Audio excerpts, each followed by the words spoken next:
I just recently learned about these cats. Have you ever heard of like the Dark Watchers supposedly in the hillsides of California? I guess they're in Big Sur, and then I don't know what they're down to. There's a mountain range too that they call them, but the Dark Watchers. I guess you guys ever heard of those? We may have seen them. But I'll just explain real quick. What they're supposed to be, and supposedly back to like some Spanish explorer even talked about seeing them. But as far as I know, no one has really had like a bad encounter with them.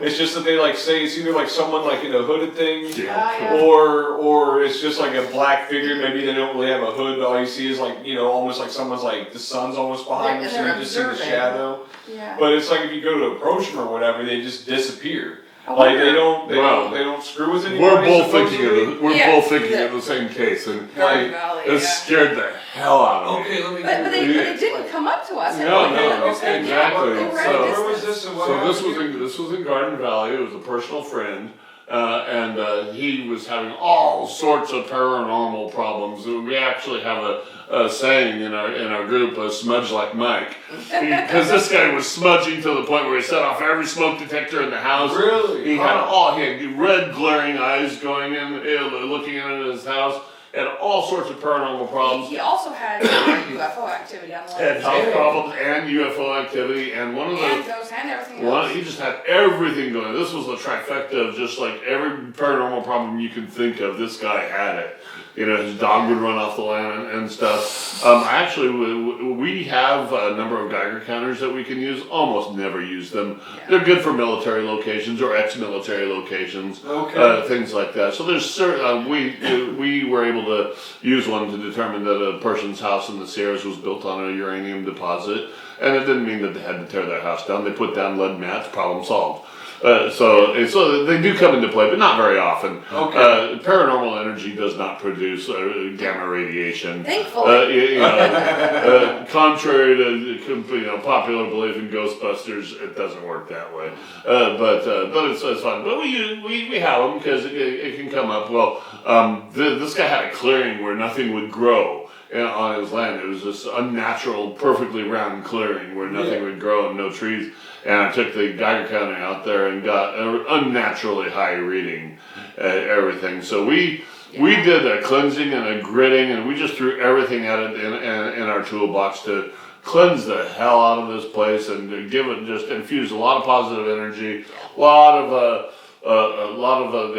holy water. We used the altar dust, which was something that we kind of keep in our back pocket as a last resort. And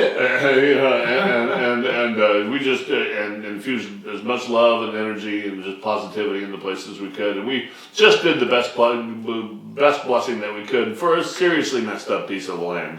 And we told him to move.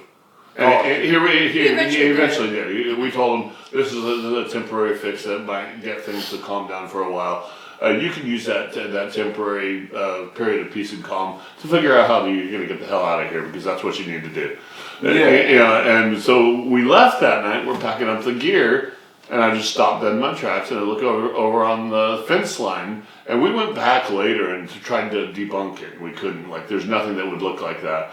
And we're along the fence line, and here's about 8, 10 figures in black hoods. And kind of different heights and sizes. They look like they're about to form like a coven group or something, Wow. But there was there was nobody there. These tall figures in black hoods. Hand on the Bible, I swear this happened. And I had to be like, I'm just dead in my tracks. I could not figure out what it was. I'm like, you guys, am I the only one seeing this? Am I just tired and hallucinating, or is there a bunch of people in hoods staring at us? And how far away would you say that they are? They were walking by and stopped and watched you? No, they just sort of appeared. I noticed it while I was putting the gear. Very, very dark out. And there was some lights from the other houses, which was the other house probably a quarter mile away. Mm-hmm. There was enough light from the other house that there was this orange glow behind them, and they're just sitting there staring at us.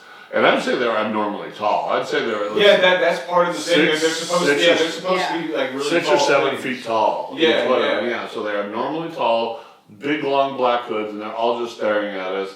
And I looked at John and Melissa and I said, I don't know what's happening, but we need to get the hell out of here. We need to get the hell out of here now.